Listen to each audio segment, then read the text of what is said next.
नमस्कार, जय हिंद साथियों। सरदार सिटी एकेडमी में आपका हार्दिक स्वागत है। और मैं आज आपके लिए थ्योरी ऑफ कोर्स की बात करने जा रहा हूं, क्योंकि सरदार सिटी एकेडमी के अंदर आर्मी वाला जो है, आर्मी वाला सरदार, ये आपके लिए संपूर्ण आर्मी का जो कोर्स है वो लेकर आया है। तो ध्यान रहे, ये है भारत में ये पहली पहल है जहां से आपको बिल्कुल फ्री ऑफ कोर्स है वो आर्मी जीडी का दिया जा रहा है। तो बिल्कुल भाई आपके लिए हित में, आपके लिए बिल्कुल शिक्षा के हित में जगदीश चौधरी सर के नेतृत्व में अब आपको मिलेगी बिल्कुल निशुल्क और निस्वार्थ भावना से दी गई ये संपूर्ण शिक्षा। आपको पूर्ण कोर्स, जो कि संपूर्ण जो कोर्स है जीडी का, जिसमें reasoning, math, GK, science, all total जो चीजें हैं वो निःशुल्क स्वार्थ भाव से प्रोवाइड करवाई जाएगी। तो देखिए, यानी कि आर्मी वाला जो सरदार है, इस यूट्यूब चैनल को आप सब्सक्राइब कर लें और लगातार जो क्लासें हैं वो आपको मिलती रहेगी यहाँ से ना। बिल्कुल। अब जो है ना, इत्यादि तो आपको यूट्यूब पर ही ये मामला मिलता था, लेकिन अब आपके लिए इसमें एक नया ऐप लॉन्च करके आप सबको जो शिक्षा दीक्षा जो है आर्मी और जीडी और टी दोनों ही मान लेना, आप दोनों के लिए जो क्लासें हैं वो अब बिल्कुल ऐप के माध्यम से भी लॉन्च करवाई जाएगी। तो ध्यान रखें, सबसे पहले तो यूट्यूब जो चैनल है इसको सब्सक्राइब कर लेना और साथ ही बेलकन आइकन को दबा के रोज जो यूट्यूब पर आपको जो क्लासें मिल रही है उनको आप देख लेना और अपनी तैयारी को मजबूत कर लेना। आज के साथ में अब नया चैप्टर जो है शुरू करने जा रहा हूं, जिसके अंदर आपका जो है वो सब्जेक्ट रहेगा भाई स्टैटिक रहेगा, स्टैटिक।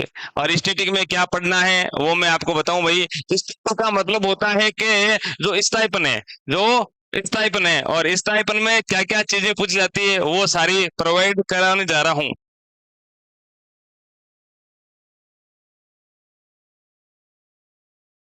तो चलिए भाई शुरुआत करते हैं स्टैटिक जीके की। और स्टैटिक जीके के अंदर अपना जो पहला जो पोर्शन है वो रहेगा भाई व्यक्तित्व। क्या रहेगा? व्यक्तित्व। तो देखिए हेडिंग डालिए व्यक्तित्व, ये लीजिए भाई अपना चैप्टर रहेगा नंबर 1 व्यक्तित्व। और व्यक्तित्व में अपन वो चीजें पढ़ेंगे जो भारत में मुख्य रूप से हैं, जिनमें प्रधानमंत्री है, वैज्ञानिक है, खिलाड़ी है, इन सारी जो हस्तियां हैं बड़ी बड़ी, इनकी अपन व्यक्तित्व के अंदर बातें करेंगे, जहां से कहीं ना कहीं क्वेश्चन आने की प्रबल संभावनाएं रहती है। तो व्यक्तित्व में पहला जो व्यक्तित्व है वो अपन पढ़ेंगे देश के प्रथम प्रधानमंत्री पंडित जवाहरलाल नेहरू के बारे में। तो हेडिंग डाली भाई, प्रथम जो व्यक्तित्व है उनके अंदर अपन पढ़ेंगे पंडित नेहरू। एक नंबर लगा के व्यक्तित्व में आप शुरू कर देना भाई, पंडित जवाहरलाल नेहरू। पंडित जवाहरलाल नेहरू। अब इसमें नेहरू जी के बारे में कैसे कैसे क्वेश्चन बन सकते हैं, आ सकते हैं, उनके बारे में आपको सारी जो डिटेल है वो मैं बताने जा रहा हूं। एक रजिस्टर लेना और अच्छे से इन सारी चीजों को बिल्कुल कलेक्शन करके रखना। आपको आगामी होने वाले एग्जाम में इधर से क्वेश्चन देखने को मिलेगा भाई ना। सबसे पहले तो लिखना कि पंडित नेहरू का जन्म है वो 14 नवंबर को हुआ भाई। जन्म लिखे भाई, जन्म है 14 नवंबर, 14 नवंबर को हुआ था। और इलाहाबाद यूपी के अंदर हुआ था भाई। कहाँ हुआ था? स्थान विशेष अगर पूछ लेना तो ध्यान रखना, स्थान है यूपी, इलाहाबाद। इलाहाबाद यूपी के अंदर पंडित जी का क्या हुआ भाई? जन्म हुआ है। ये बात आपको ध्यान रखनी है। साथ ही आपको ध्यान रखना है नेहरू जी, नेहरू जी देश के देश के प्रथम प्रधानमंत्री बने भाई। देश के प्रथम प्रधानमंत्री बने। और फैमिली जो डिटेल है वो मैं आपको इधर लिखवाने जा रहा हूं। ध्यान रहे, अगर इनका जो परिचय है वो अगर आपसे पूछ ले तो ध्यान रखना, पिता पिता जो है उनका नाम है भाई मोतीलाल नेहरू, जो आपने संविधान सभा के दौरान आप पढ़ेंगे। मोतीलाल नेहरू का योगदान काफी रहा है। पिता कौन है भाई? मोतीलाल नेहरू। वहीं अगर माता श्री का नाम पूछे तो ध्यान रखना स्वरूपा देवी है। क्या है? स्वरूप या स्वरूपा देवी इनकी माता श्री थी भाई। ये भी आपको साथ साथ में ध्यान रखना है। आगे देखते हैं कि जवाहरलाल नेहरू का व्यक्तित्व किस प्रकार का रहा, किससे वो राजनीति में आए और देश के सबसे बड़े लोकतांत्रिक पद पर जा पहुंचे, जिसको प्रधानमंत्री के रूप में देखते हैं। देखो भाई, सबसे पहले तो आपको ये ध्यान रखना है कि नेहरू जी नेहरू जी के बारे में सबसे पहले तो ये लिखना, सबसे बड़ी जो घटना है ना वो तो है भाई 1929 में 1929 में नेहरू जी ने पहली बार नेहरू जी ने देश को संबोधित करते हुए 1929 में लाहौर अधिवेशन में, हाँ भाई, लाहौर अधिवेशन जो कि 1929 के अंदर हुआ था, वर्तमान लाहौर पाकिस्तान के अंदर है। कहाँ है? पाकिस्तान में है। और लाहौर अधिवेशन की अध्यक्षता के बाद ही वो देश के अंदर सबसे ज्यादा पॉपुलर रहे अध्यक्षता की। और इस अध्यक्षता के दौरान उन्होंने पहली बार पूर्ण स्वराज की मांग की है। क्या की है? पूर्ण स्वराज की मांग की है भाई। पूर्ण स्वराज की मांग की। ध्यान रहे, स्वराज की सबसे पहले मांग की है बाल गंगाधर तिलक ने। किसने की भाई?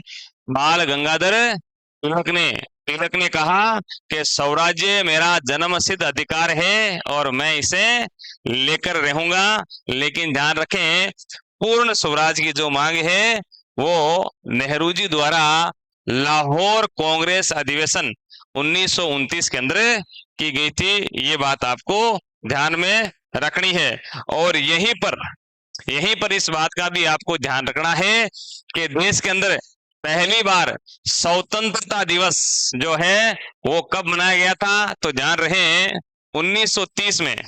नोट लगा के लिखे भाई इसको कि 1930 में 1930 में 1930 में प्रथम बार स्वतंत्रता दिवस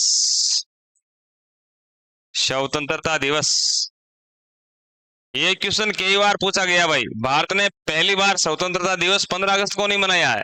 ध्यान रखना, 26 जनवरी को मनाया भाई, है ना। 26 जनवरी 1930 को मनाया भाई। ध्यान रखना, 26 जनवरी को पहला स्वतंत्रता दिवस मनाया है। उसके बाद में जब देश आजाद जो 15 अगस्त को हुआ था, तो उस समय के बाद में स्वतंत्रता दिवस है वो 15 अगस्त को मनाया जाने लगा। और 26 जनवरी के दिन फिर हमने संविधान को लागू किया था, इसलिए उस दिन गणतंत्रता दिवस मनाते हैं। ध्यान रहे, इस दौरान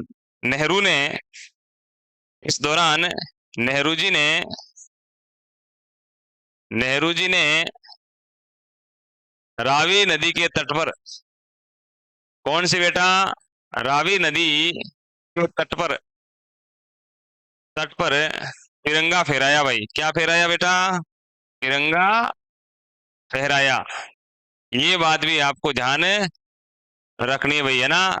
पहला स्वतंत्रता दिवस जो है वो 26 जनवरी को मनाया है और उसके बाद में 15 अगस्त को हर वर्ष मनाते आ रहे हैं।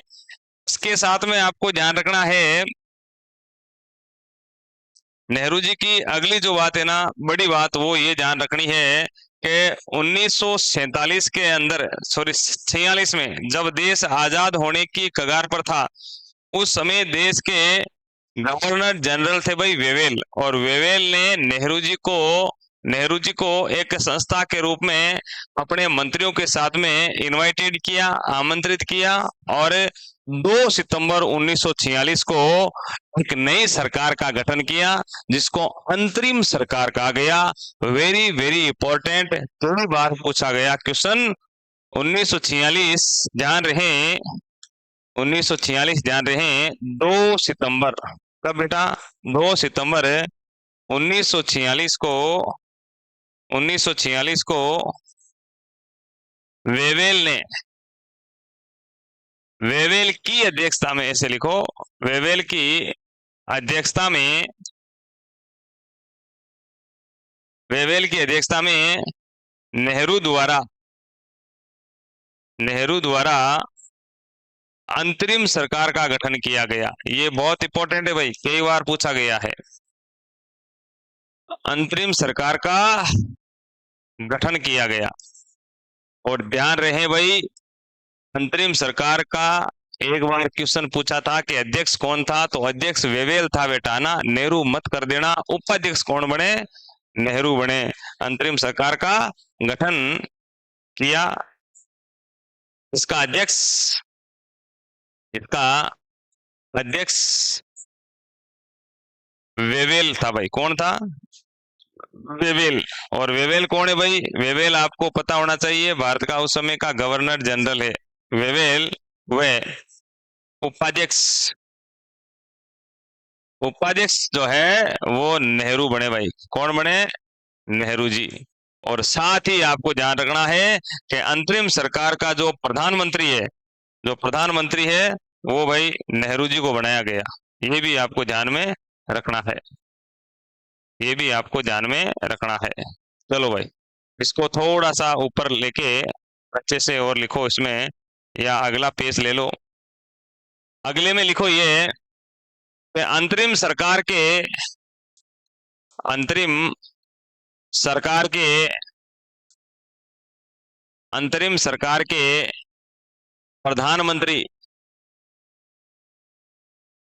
प्रधानमंत्री नेहरू बने भाई। कौन बने?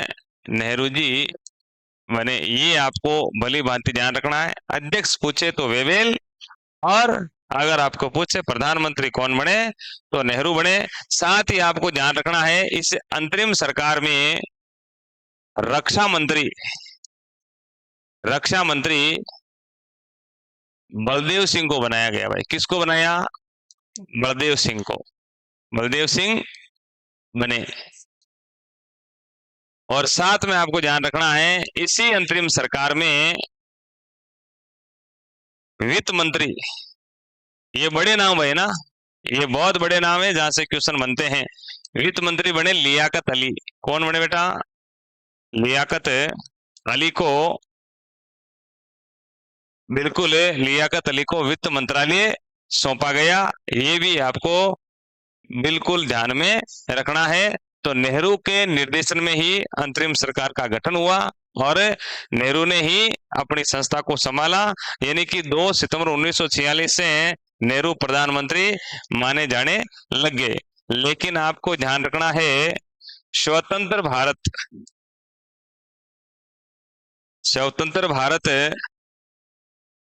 15 अगस्त को भारत के, यानी कि स्वतंत्र भारत के प्रथम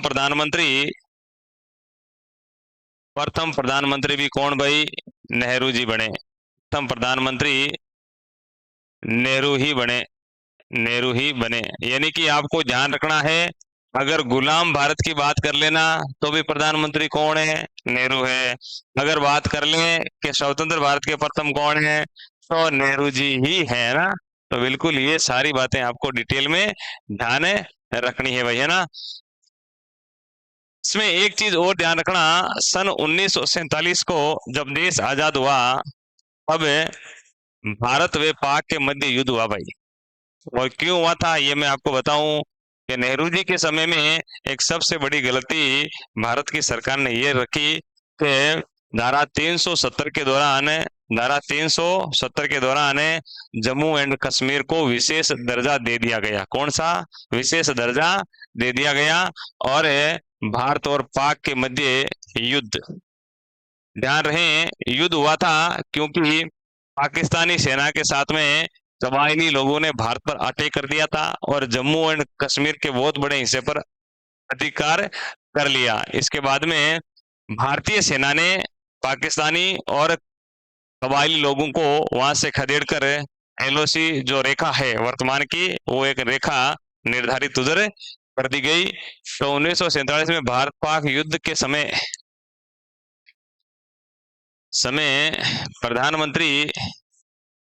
प्रधानमंत्री नेहरू ही थे भाई। कौन थे? नेहरू जी थे।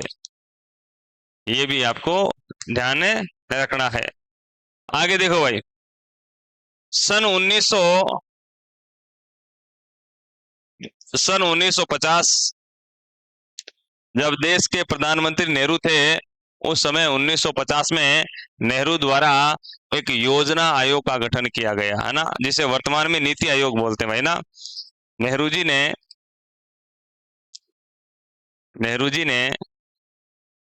1950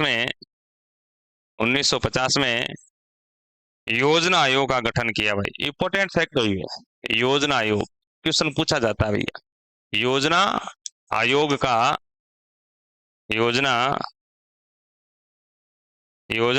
गठन किया भाई। योजना आयोग का गठन किया, ये बात भी आपको ध्यान रखनी है कि योजना आयोग का जो है गठन किया। साथ में आप ध्यान रखें 1951 में नेहरू जी के नेतृत्व में एक नई योजना स्टार्ट की गई, जिसका नाम था पंचवर्षीय योजना। कौन सी? पंचवर्षीय योजना। 1951 में नेहरू जी ने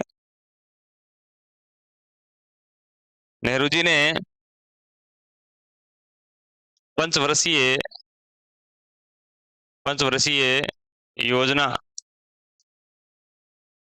योजना लागू की। क्या बेटा, क्या लागू किया? पंचवर्षीय योजना लागू की कि अब भारत की जो सरकार है वो पंचवर्षीय यानी कि 5 साल के कार्यकाल के दौरान वो नई जो योजना है लेकर आएगी और उस योजना के माध्यम से भारत का विकास किया जाएगा। तो 1951 में नेहरू ने पंचवर्षीय योजना की शुरुआत की। ध्यान रखें, नोट लगा के लिखो।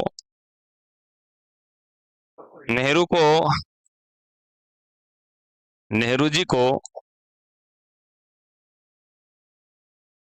पंचवर्षीय योजना का जनक कहा जाता है। क्या बोलते हैं बेटा? योजना का जनक कहा जाता है। यानी आपको ये भी साथ में ध्यान रखना है कि 1951 में नेहरू की सरकार ने पंचवर्षीय योजना लागू की थी और इस पंचवर्षीय योजना का जो जनक है वो बिल्कुल नेहरू जी को कहा जाता है। ये भी आपको ध्यान में रखना ही रखना है। ये जितने फैक्ट मैंने दिए हैं ना, इनसे कहीं न कहीं किसी न किसी एग्जाम के अंदर क्वेश्चन पूछा गया है। तो आने वाले आगामी जो आर्मी, चाहे जीडी हो, चाहे टीए हो, चाहे अदरवाइज कोई सा भी हो, उसमें ये जीडी लेवल के जो क्वेश्चन है इधर से बनने वाले हैं। साथ ही में आपको ध्यान रखना बेटा, 1952 में भारत में पहली बार चुनाव हुए और इस चुनाव के दौरान भारत का नेतृत्व बिल्कुल नेहरू जी द्वारा किया गया था। तो साथ में ध्यान रखें, भारत में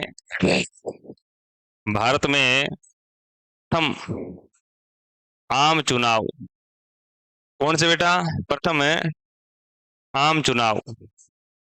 एक बात बताऊं क्या, एक तो चुनाव होता है आम चुनाव हुए भाई। आम चुनाव में और उपचुनाव में क्या फर्क होता है?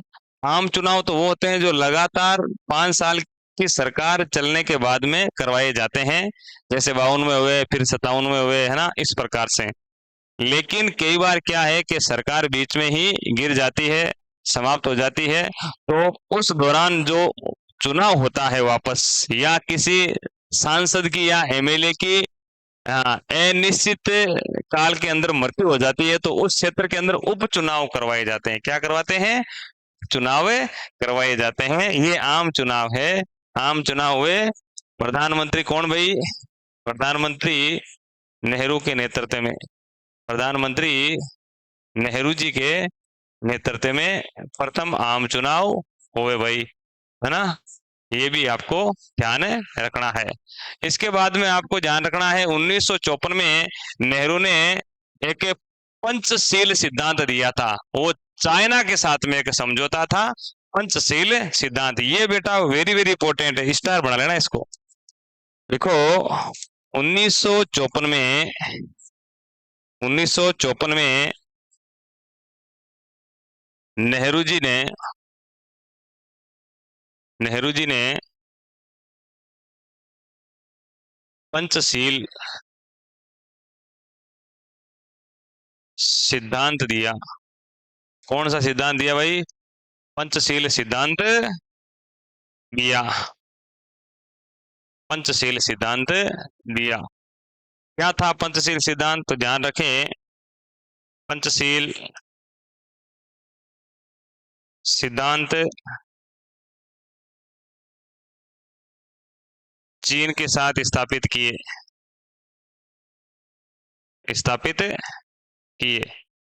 देखो भाई, क्या थे ये पंचशील सिद्धांत? इनमें 5 नियम बताए भाई, और 5 जो रूल हैं वो ये थे कि कोई भी देश या भारत किसी भी देश की सीमाओं के साथ में अतिक्रमण नहीं करेगा।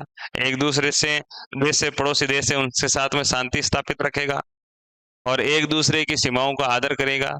एक दूसरे पे अपन कभी भी आक्रमण नहीं करेंगे। इस प्रकार के जो 5 सिद्धांत दिए नेहरू जी ने चाइना को लेकर, उसे पंचशील सिद्धांत कहा गया। उस समय नारा लगता था कि हिंदी चीनी भाई भाई, यानी कि भारतीय चीनी भाई भाई के नारे उस समय लगा करते थे, है ना।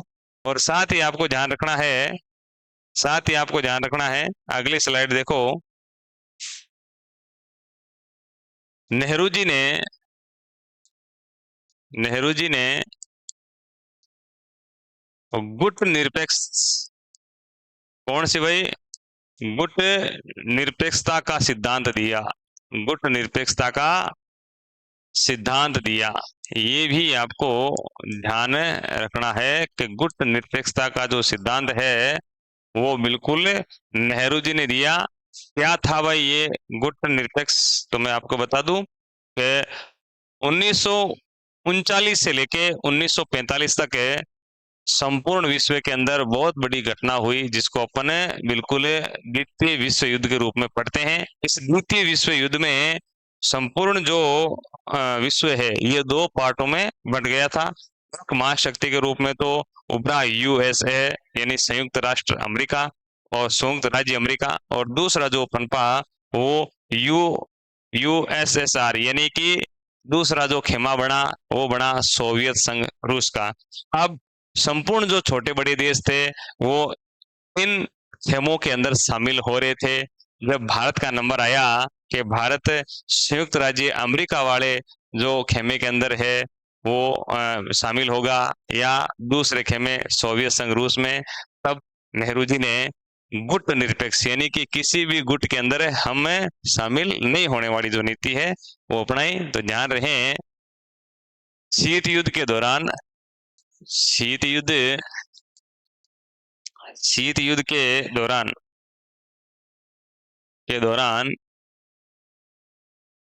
जब विश्व 2 भागों में विभाजित हो गया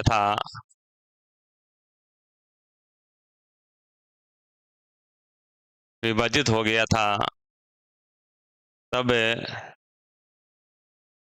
तब नेहरू जी ने नेहरू जी ने गुट निरपेक्ष गुट निरपेक्ष सिद्धांत का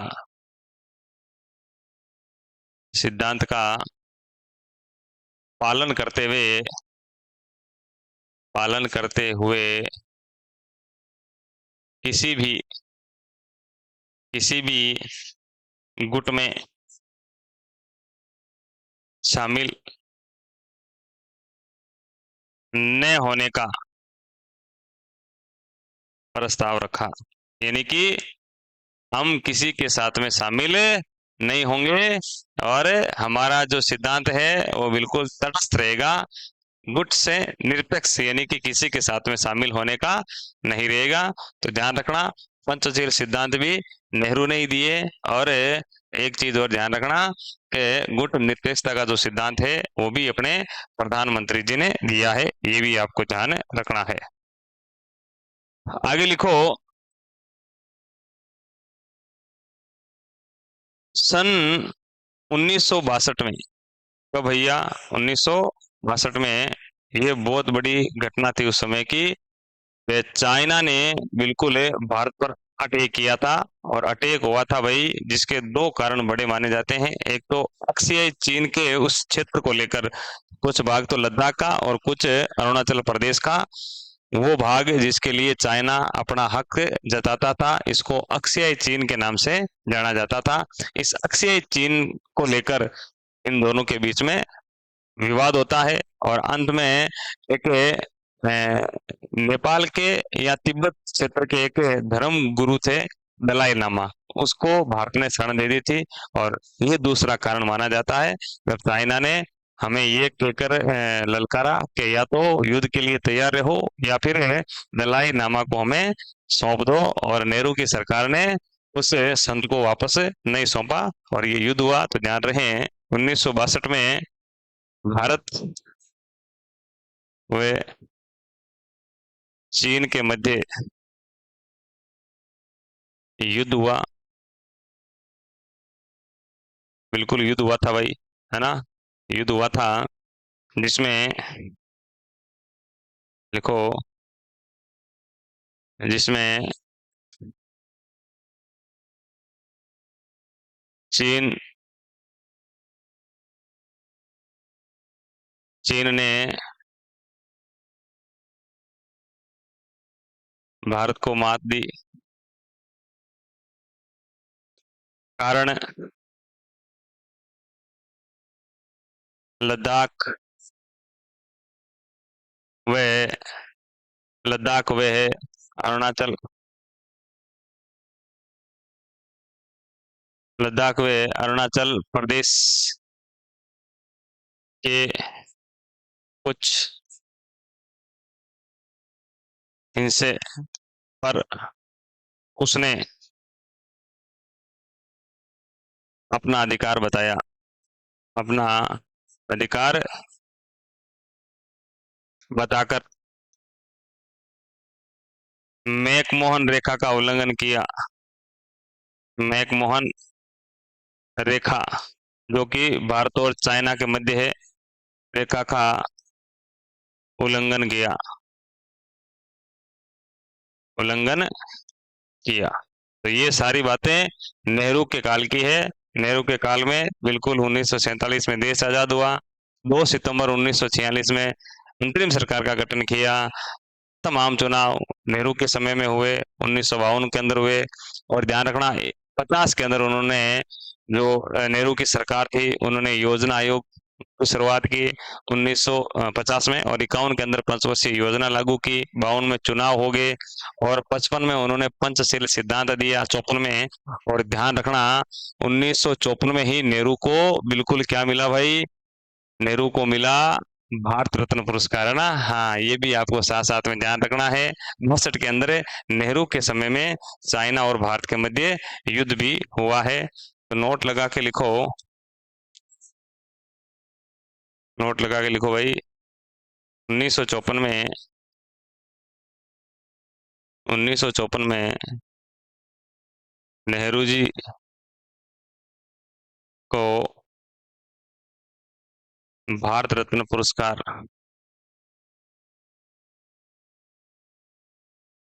भारत रत्न पुरस्कार से नवाजा गया, पुरस्कार से नवाजा गया, ये भी आपको ध्यान रखना है। और भारत रत्न है, भारत रत्न जो है यह भारतीय प्रथम या सर्वोच्च नागरिक पुरस्कार माना जाता है, जिसकी शुरुआत 1954 के अंदर कर दी गई थी ना, ये बात भी आपको ध्यान रखनी है कि नेहरू जी को भारत सरकार द्वारा, हाँ, जो राष्ट्रपति के द्वारा दिया जाता है भारत रत्न पुरस्कार मिला था, ये भी आपको ध्यान रखना है। आगे लिखो, 1962 के युद्ध के 2 साल बाद यानी 1964 का दौर आया, जिसमें लिखो 1964 में नेहरू जी की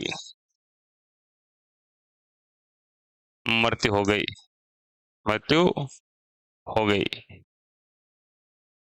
ये भी आपको साथ साथ में ध्यान रखना है। और साथ में ध्यान रखें, इनके एकमात्र संतान थी भाई, एकमात्र संतान पुत्री इंदिरा थी भाई। कौन थी? इंदिरा गांधी। ध्यान रहे, इंदिरा गांधी। ये सारी चीजें आपको बिल्कुल 1 बाय 1 पूरी की पूरी ध्यान में रखनी है, ताकि जो आने वाले क्वेश्चन है यहीं से पूछने वाले हैं।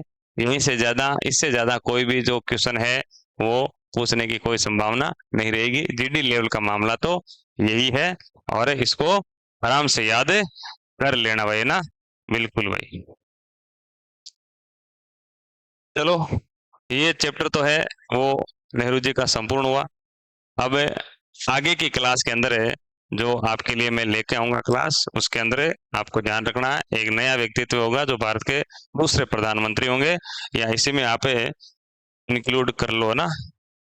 या भाई, जो कल की क्लास है ना, उसमें मैं आपको बताऊंगा कि भाई नेहरू जी का जो है, नेहरू जी के बाद में जो प्रधानमंत्री देश के वो लाल बहादुर शास्त्री बने, और उनका जो व्यक्तित्व है कल के क्लास में अपन पढ़ेंगे ना। तो के लिए आप अपना ध्यान रखें, सुरक्षित रहें, पढ़ाई करते रहें। जय हिंद, जय भारत।